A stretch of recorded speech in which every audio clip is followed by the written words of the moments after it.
স্বাগতম জনাইছো সকলোকে মোৰ ইউটিউব চেনেলত। আজি আমি সেবা ক্লাছ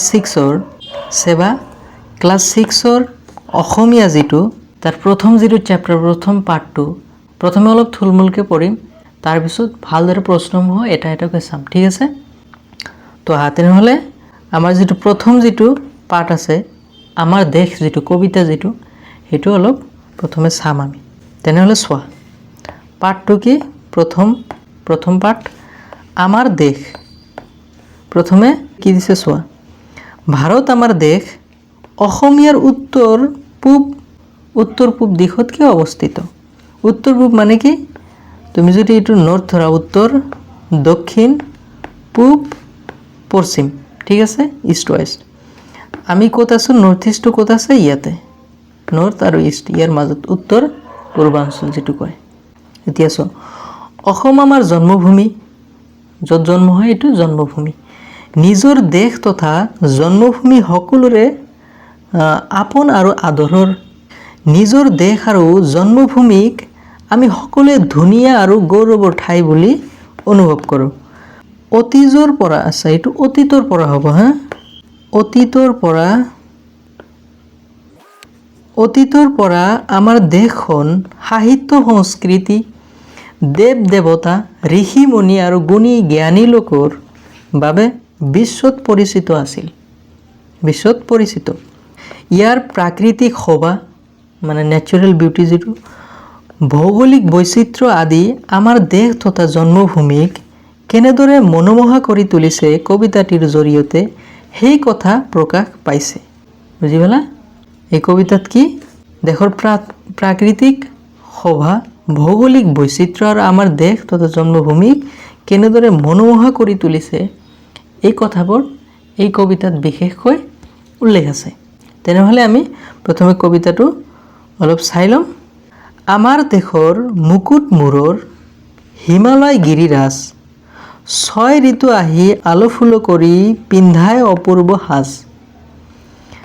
পাটকাই মেলে কলা চুলিটাৰি, অৰুণ উদয় তাত, লুইতে পখালি চৰণ দুখনি দিয়ে ৰিহাখনি গাত। বুজি পালা? আমি অলপ সোনকালে পঢ়িম কাৰণ ইয়াৰ পিছত আমি প্ৰশ্নসমূহ এটা এটাকৈ চাম, ঠিক আছে? শুকুলা পাটৰ ৰিহা মেখলাই জেউতি চৰাই গাৰ, কুলু কুলু কৰি আহে জান-জুৰি লৈ। হাতে ৰখি মানে কি কৈছে? হাতে ৰখি শব্দৰ দ্বাৰা কবিয়ে সাত সৰিক বুজাইছে, ঠিক আছে? সাত সৰিক বুজাইছে। হবিছে বুকত খাচিয়া পৰ্বত, বৈছে অমৃত ধাৰা। খাচিয়া এখন পৰ্বতৰ নাম, এইটো তোমাৰ এতিয়া মেঘালয়ত আছে। আগত কি মেঘালয়টো অসমৰে এটা অংশ আছিল, ঠিক আছে? হবিছে বুকুত খাচিয়া পৰ্বত, বৈছে অমৃত ধাৰা, আৰু ক'ত গিৰি আছে সভা কৰি আচলত নাচে তৰা। আৰু ক'ত গিৰি আছে সভা কৰি আচলত নাচে তৰা। নেক্সট পেজ লৈ আহি যোৱা। আমাৰ দেশৰ ৰূপ মনোহৰ, তাৰ যে উপমা নাই, অসমা সুষমা মুনি মনোৰমা আমাৰ চেনেহী আই। এইটো অসম বা দেশক কৈ আছে।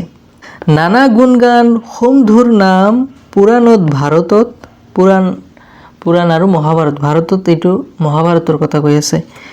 দেৱভূমি বুলি আমাৰ দেশেই জিলিকিছে জগতত, শুদ্ধ মনে চিত্তে ৰূপে ৰসে গীতে, ধনে ধানে পুষ্প ভৰা, স্বৰ্গত অধিক আমাৰ দেশ হৈ সৃষ্টি পাতনিৰ পৰা।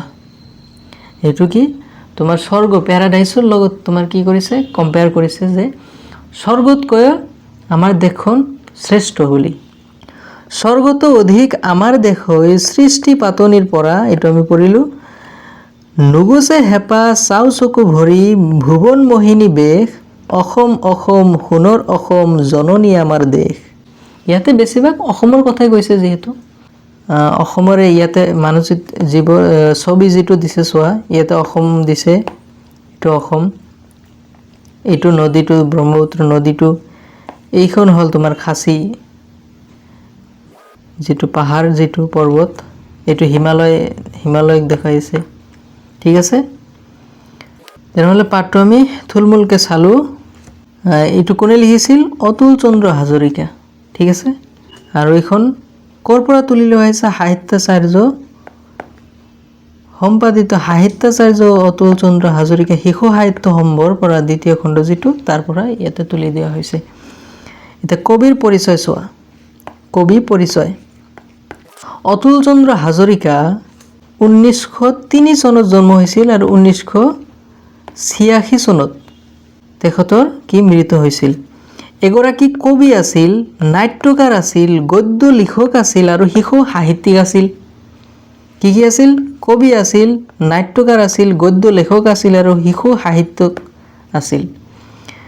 তেওঁ 1959 খ্ৰীষ্টাব্দৰ অসম সাহিত্য সভাৰ ৭বিংশতিতম অধিৱেশনৰ সভাপতিৰ আসন অলংকৃত কৰিছিল। তেওঁ 1969 খ্ৰীষ্টাব্দত মঞ্চলেখা গ্ৰন্থৰ বাবে সাহিত্য একাডেমি বঁটা লাভ কৰিছিল। কিহৰ বাবে? মঞ্চলেখা যিটো গ্ৰন্থ আছিল তেখেতৰ, তাৰ বাবে সাহিত্য একাডেমি বঁটা লাভ কৰিছিল। অসম সাহিত্য সভাই তেওঁক 1982 খ্ৰীষ্টাব্দত 1982 চনত সাহিত্যাচাৰ্য যিটো সন্মানেৰে এটা দিছিল, এইটো উপাধি দিছিল, এটা টাইটেল বুলি উপাধিৰে সন্মানিত কৰিছিল। কিমান? 1982 চনত। তেওঁৰ সাহিত্য কৃতিসমূহৰ ভিতৰত তেওঁ কি সাহিত্য লিখিছিল বা কৰিছিল? এইবোৰ টিকেন্দ্ৰজিৎ, নন্দদুলাল, নৰকাসুৰ আদি নাটক, এইকেইটা নাটকৰ নাম। মণিকী মধুৰী, ৰুণুক জুনুক, ফেহুজালি আদি কবিতাপুথি। এইবোৰ কি আছিল? কবিতাপুথি। কি? মাণিকী মধুৰী, ৰুণুক জুনুক আৰু ফেহুজালি, তিনিওটা কবিতাপুথি আছিল। এণ্ডাৰছনৰ সাধু, উছুৱৰ ভোগচৰা আৰু উছুৱৰ ৰংচৰা আদি গ্ৰন্থ উল্লেখযোগ্য। এইবোৰো তেখেতে লিখিছিল। এইজনা সাহিত্যক 1971 চনত 1971 খ্ৰীষ্টাব্দত ভাৰত চৰকাৰৰ তৰফৰ পৰা পদ্মশ্ৰী সন্মানেৰে বিভূষিত কৰিছিল। পদ্মশ্ৰী বঁটা ভাৰত চৰকাৰৰ পৰা দিয়ে। এইটো কিমান চনত দিছিল? 1971 চনত। ঠিক আছে, তো আমি কবি পৰিচয় পঢ়িলোঁ। এতিয়া আমি আগবাঢ়িম ক'লৈ? প্ৰশ্ন উত্তৰসমূহ এটা এটাকৈ চাম। ঠিক আছে, তেনেহ'লে আহা। আমাৰ দেশ, এইটো পাঠভিত্তিক প্ৰশ্ন।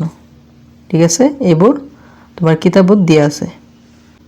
তলত দিয়া প্ৰশ্নসমূহৰ শুদ্ধ উত্তৰটো বাছি উলিয়াই সঠিক বৃত্তটো পূৰ কৰা। ইয়াতে 4টা বৃত্ত দিছে, যিটো ক নে খ নে গ যিটো শুদ্ধ হ'ব এইটো তোমাৰ কলা কৰিব লাগে। কবিতাটোত আমাৰ দেশৰ মূৰৰ মুকুট, তাতে কবিতাখনত আছিল, মূৰৰ মুকুট বুলি কাৰ কথা কোৱা হৈছে? মূৰৰ মুকুট কাৰ কথা কোৱা হৈছে? লুইতৰ কথা নহয়, হিমালয়ৰ কথা কোৱা হৈছে আমাক। ঠিক আছে, কাৰ কথা কৈছে? হিমালয়ৰ কথা। তেনেহ'লে আমাৰ উত্তৰটো কি হ'ব? গ। ঠিক আছে, এনেকৈ কলা কৰি দিলা। কলা কৰা মানে সেই বৃত্তটো পূৰা কৰি দিয়া। ঠিক আছে, নেক্সট কুৱেশ্যনলৈ আহি যোৱা। কবিয়ে আমাৰ দেশক দেৱভূমিৰ লগত কিয় তুলনা কৰিছে? দেৱভূমিৰ লগত কিয় তুলনা কৰিছে? ইয়াতে 4টা অপশ্যন কি চোৱা। হিমালয় পৰ্বত আমাৰ দেশৰ শিৰত মুকুট হিচাপে থকাৰ বাবে, নে আমাৰ দেশখন ধনে ধানে ৰূপে ৰসে গীতে ভৰি থকাৰ বাবে? আমাৰ এনচাৰটো গ হৈ যাব, পুৰাণ মহাভাৰতত আমাৰ দেশখনক দেৱভূমি ৰূপে বৰ্ণনা কৰাৰ বাবে। ঠিক আছে, তেনেহ'লে আমাৰ এনচাৰটো কি হৈ যাব? গ নম্বৰটো। এইটো গ, আগৰটো গ আছিল, এইটো গ। ঠিক আছে, নেক্সট আহি যোৱা। চোৱা 2 নম্বৰ প্ৰশ্ন। অপৰৰ খ মানে এইটো যে আমি পঢ়িলোঁ খ প্ৰশ্নটোৰ উত্তৰ কিয় শুদ্ধ বুলি ভাবা তুমি? এইটো যে শুদ্ধ, তুমি কিয় ভাবা তুমি শুদ্ধ বুলি? কবিতাটোৰ শেষৰ স্তৱকত কবিয়ে কৈছে যে পুৰাণত ভাৰতত দেৱভূমি বুলি আমাৰ দেশেই জিলিকিছে জগতত। যেতিয়া এই গ্ৰন্থসমূহ লিখা হৈছিল মহাভাৰত আৰু পুৰাণ সেই সময়ত ভাৰতৰ বিশ্ববিখ্যাত নাম আছিল। ঠিক আছে, এই বাক্যশাৰীৰ পৰা স্পষ্টভাৱে বুজিব পাৰি যে পুৰাণত ভাৰতক দেৱভূমি বুলি উল্লেখ কৰাৰ বাবেই কবিয়ে এই তুলনা কৰিছে। ঠিক আছে, কিহৰ বাবে? পুৰাণ আৰু ভাৰতত উল্লেখ থকাৰ বাবে। ঠিক আছে, কি হিচাপে? দেৱভূমি হিচাপে উল্লেখ থকাৰ বাবে। নেক্সট প্ৰশ্নটো আহি যোৱা, 3 নম্বৰ প্ৰশ্নটো, কবিয়ে কোন ঠাইত অৰুণ উদয় হোৱা বুলি উল্লেখ কৰিছে? অৰুণ উদয় হোৱা বুলি কবিয়ে কোনটো ঠাইৰ কথা কৈছে? কবিয়ে পাটকাই পৰ্বতৰ অৰুণ উদয় হোৱা বুলি উল্লেখ কৰিছে। ক'ত? পাটকাই পৰ্বত। ঠিক আছে, মানে এইখিনি এনচাৰৰ মাজত এইখিনি ইম্পৰ্টেণ্ট। পাটকাই পৰ্বতৰ কথা কৈছিল। কবিয়ে অমৃত ধাৰা ক'ত বৈছে বুলি কৈছে? ইয়াতে কি ক'ল? অৰুণ উদয় হোৱা বুলি কৈছে, আৰু ইয়াতে অমৃত ধাৰা ক'ত বৈছে বুলি কৈছে। এইটো যিকোনো। কবিয়ে অসম মাতৃৰ বুকুত অমৃত ধাৰা বৈছে বুলি কৈছে। নদীবোৰ ক'ত বৈছে? অসমৰ মাতৃৰ বুকুত। ঠিক আছে, কিহে অসীমী আইৰ গাৰ জেউতি চৰায়? কিহে অসীমী আইৰ গাৰ জেউতি চৰায়? শুকুলা মেঘৰ দৰে, কিহৰ দৰে? শুকুলা মেঘৰ দৰে পাটৰ ৰিহা মেখেলাই অসীমী আইৰ গাৰ জেউতি চৰায়। মেইনলি কি? পাটৰ ৰিহা মেখেলাই। ক'ত? শুকুলা মেঘৰ দৰে পাটৰ ৰিহা মেখেলাই অসীমী আইৰ গাৰ জেউতি চৰায়। বুজি পালা এইটো? ঘ নম্বৰটো চোৱা, দেৱভূমি বুলি কবিয়ে কোনখন ঠাইৰ কথা কৈছে? কোনখন ঠাইৰ কথা? আমাৰ দেশৰ কথা কৈছে। দেৱভূমি বুলি কবিয়ে আমাৰ দেশ ভাৰত দেশৰ কথা কৈছে। ঠিক আছে, ভাৰত দেশৰ কথা কৈছে। কবিয়ে অসীমী আইক কিহেৰে সজোৱা হাতখৰি পিন্ধাৰ কথা কৈছিল? কবিয়ে অসীমী আইক কিহেৰে সজোৱা হাতখৰি পিন্ধা বুলি কৈছিল? কবিয়ে অসীমী আইক জান-জুৰিয়ে সজোৱা হাতখৰি পিন্ধাৰ কথা কৈছিল। কিহে? জান-জুৰি সজোৱা হাতখৰি পিন্ধাৰ কথা কৈছিল। নেক্সট আহি যোৱা, কবিয়ে আমাৰ দেশখনক কি কি কাৰণত স্বৰ্গতকৈ শ্ৰেষ্ঠ বুলি কৈছে? যেতিয়া কম্পেয়াৰ কিহৰ লগত কৰিছিল? পেৰাডাইছৰ লগত, স্বৰ্গৰ লগত তুলনা কৰিছিল। কিহৰ বাবে? কিবাতো কাৰণ থাকিব লাগিব। বহলাই লিখা। ঠিক আছে, কবিয়ে আমাৰ দেশক স্বৰ্গতকৈ শ্ৰেষ্ঠ বুলি কৈছে কাৰণ ইয়াতে কিমান 5টা কাৰণ দিছে। তোমাৰ পৰীক্ষা যদি আহি যায় 3টা মান লিখি দিলে হৈ যাব, 3টা বা 2টা। আৰু যদি 10 মাৰ্ক বেছিকৈ থাকে, মানে 10 মাৰ্ক বা 7-8 মাৰ্ক, অলপ বেছিকৈ লিখিবা। দেশৰ উত্তৰ দিশত থকা হিমালয় পৰ্বত দেশ মাতৃৰ মূৰৰ মুকুট লগত তুলনা কৰিছে। কিহৰ কথা কৈছে? হিমালয়ৰ কথা কৈছে। এতিয়া 6 ঋতুৱে দেশ মাতৃক আলু ফুলেৰে অপূৰ্ব সাজ পিন্ধায়। বহুত কেইটা আমাৰ ইয়াতে কি আছে? ঋতু আছে, ছিজন আছে। ঠিক আছে, লুইতৰ দৰে বিশাল নদীয়ে দেশ মাতৃৰ চৰণ ধুৱাই দিয়ে আৰু জান জুৰিবোৰ হাতখৰি হাৰৰ দৰে শোভা বঢ়ায়। এতিয়া নদীৰ কথা ক'ল প্ৰথমে, এইটো কিহৰ কথা ক'ল? পৰ্বতৰ কথা ক'ল। তাৰপিছত ক'ল ঋতুৰ কথা, মানে 6টা যে আমাৰ কি ছিজন আছে। তাৰপিছত ক'ল কি? নদীৰ কথা ক'ল। এতিয়া দেশখন সাহিত্য, সংস্কৃতি, গুণী জ্ঞানী লোক আৰু মনোৰম প্ৰাকৃতিক শোভাৰে পৰিপূৰ্ণ। এইটো এটা কাৰণ। আটাইতকৈ ডাঙৰ কথা কি? পুৰাণ আৰু মহাভাৰতৰ দৰে পবিত্ৰ গ্ৰন্থত এই দেশক দেৱভূমি বুলি আখ্যা দিয়া হৈছে। আৰু মেইনলি কিহৰ কাৰণে? পুৰাণ আৰু মহাভাৰত এই গ্ৰন্থবোৰত পবিত্ৰ গ্ৰন্থসমূহত কি দেৱভূমি বুলি আখ্যা দিছে।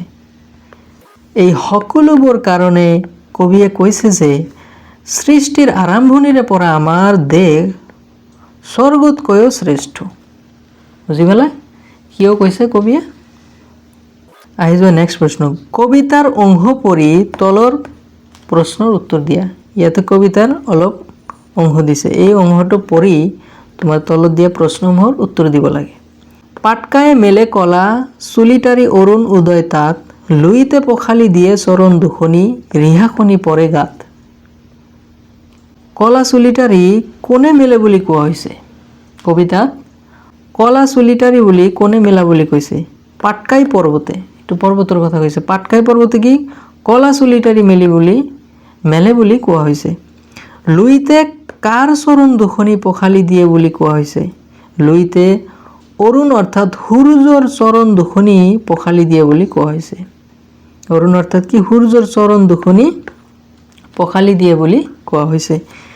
ৰিহাখনি বুলি কিহৰ কথা কোৱা হৈছে? ৰিহাখনি বুলি দেশ মাতৃৰ গাত পৰা সূৰ্যৰ কোমল পোহৰক বুজোৱা হৈছে। ৰিহাখনি বুলি কিহৰ কথা কোৱা হৈছে? দেশ মাতৃৰ গাত মানে দেশত থকা যিমান বস্তু আছে সেইবোৰত কি সূৰ্যৰ কোমল পোহৰক পুৱা যিটো সূৰ্যৰ পোহৰ পৰে সূৰ্যৰ কোমল পোহৰক বুজোৱা হৈছে। তেনেহ'লে ৰিহাখনি কিহক বুজোৱা হৈছে? সূৰ্যৰ কোমল পোহৰক বুজোৱা হৈছে। আহি যোৱা 6 নম্বৰ, ক অংশৰ লগত খ অংশ মিলোৱা। এইটো ক অংশ খ অংশ এইটো অলৰেডি মিলোৱা আছে। এইটো তোমালোকে চাই ল'বা এইটো, ঠিক আছে? এইটো উত্তৰটো দিয়াই আছে ইয়াতে। তাৰপিছত আহি যোৱা দেশ মাতৃৰ সৌন্দৰ্য বৃদ্ধি কৰা উপাদানসমূহৰ তালিকা। দেশ মাতৃক কিবোৰৰ কাৰণে ইয়াৰ সৌন্দৰ্য বৃদ্ধি হোৱা বুলি কবিয়ে লিখিছে আৰু ব্যাখ্যা কৰিছে কি? গিৰিৰাজ হিমালয়। গিৰিৰাজ হিমালয় কি? মূৰৰ মুকুট যেনেদৰে ৰজাসকলে কি মূৰত কি মুকুট পিন্ধি থাকে, সেই একেদৰে গিৰিৰাজ হিমালয়টো এটা মূৰৰ এটা মুকুটৰ দৰে। 6 ঋতু আমাৰ ইয়াতে অপূৰ্ব সাজ পিন্ধায়। 6টা ঋতুত আমাৰ পৰিৱেশটো হাবি বননি এইবোৰ কি চেঞ্জ হৈ থাকে, বিভিন্ন ধৰণৰ হৈ থাকে। কেতিয়াবা পাত মেলি যায়, কেতিয়াবা ফুল ফল মেলি যায়, এনেকুৱা 6টা ঋতু বিভিন্ন ধৰণৰ হয়। সেইকাৰণে অপূৰ্ব সাজ পিন্ধায় বুলি কৈছে। পাটকাই এইটো পৰ্বতৰ কথা কৈছে কি? কলা চুলিটাৰী মেলে। পাটকাই পৰ্বতৰ কথা কৈছে। আকৌ কৈছে লুইত কি? চৰণ পখালি দিয়ে। জানজুৰি হাতখৰি হাৰ পিন্ধায়। জানজুৰি পৰ্বত পাহাৰ কি? আচলত তৰাৰ দৰে নাচে। কি? পৰ্বত পাহাৰবোৰ কি আচলত তৰাৰ দৰে নাচে। এইবোৰ কবিয়ে এনেদৰে ব্যাখ্যা কৰিছে। এইবোৰক কবিতাটোৰ পৰা একে ধৰণৰ শব্দ বাছি উলিওৱা। ইয়াতে এটাকৈ দিয়া আছে, তোমালোকে চাই লোৱা। বেশ দেশ ভেষ হ'ব, কেশ হ'ব, একেদৰে ভৰা এইটো তৰা, তাৰপিছত হাৰটো গাৰ, মাৰো হ'ব, গাত তাত, ঠিক আছে? মানে কবিতাৰ পৰা শেষত থকা এইবোৰৰ লগত মিলাব লাগে। ৰাইমিং ৱৰ্ডছ বুলি কয় কি? মিল থকা শব্দ। বাক্য ৰচনা কৰা। বাক্য ৰচনাটো তোমালোকে বুজি পোৱা, যিটো শব্দ দিব সেই শব্দটো এটা বাক্যত ব্যৱহাৰ কৰি দেখাব লাগে, ঠিক আছে? এতিয়া চোৱা, অপূৰ্ব অসমৰ প্ৰাকৃতিক সৌন্দৰ্য অপূৰ্ব, দেখাত সুন্দৰ। উদয় পূব আকাশত সূৰ্যৰ উদয় হয়। ইয়াতে যেনেকৈ উদয় আছে ইয়াতো উদয় দেখুৱাইছে, মানে বাক্যত ব্যৱহাৰ কৰিব লাগিব। মনোহৰ সন্ধিয়াৰ আকাশৰ দৃশ্য অতি মনোহৰ, দেখাত অতি সুন্দৰ। জেউতি শিক্ষাই মানুহৰ জ্ঞানৰ জেউতি চৰায়, ঠিক আছে? চেনেহী আমাৰ চেনেহী মাতৃভূমি স্বৰ্গতকৈও শ্ৰেষ্ঠ। আলো ফুল এইটো কি? মালিজনে ফুলবোৰ আলো ফুলৰে যত্ন লয়। বিশেষণ আৰু বিশেষ্য পদ বাছি উলিওৱা। কবিতাৰ পৰা বিশেষণ আৰু বিশেষ্য পদবোৰ বাছি উলিয়াব লাগে। এতিয়া বিশেষ্য হ'ল তোমাৰ নাম মাত্ৰেই বিশেষ্য, যিবোৰ নামে আছে, যিমান পৰ্বতৰ নাম দিছে, নদীৰ নাম দিছে, কিতাপৰ নাম দিছে, এইবোৰ কি হৈ যাব? বিশেষ্য হৈ যাব। বিশেষণ হ'ল তাৰ যে গুণগান গাইছে, ঠিক আছে? সেই গুণগানসমূহ হৈ যাব কি? বিশেষণ। যেনেকৈ অপূৰ্ব, সাজ পোছাক, এইটো ৰূপ, নাম, এইবোৰ কি হৈ যাব? বিশেষ্য। নাউন যিটো ইংৰাজীত, আই, ধাৰা। আৰু বিশেষণ হ'ল কি? গুণগান, যিবোৰ বিশ্লেষণৰ দৰে যিবোৰ গুণগান গাইছে মনোহৰ সুমধুৰ চেনেহী অমৃত ঠিক আছে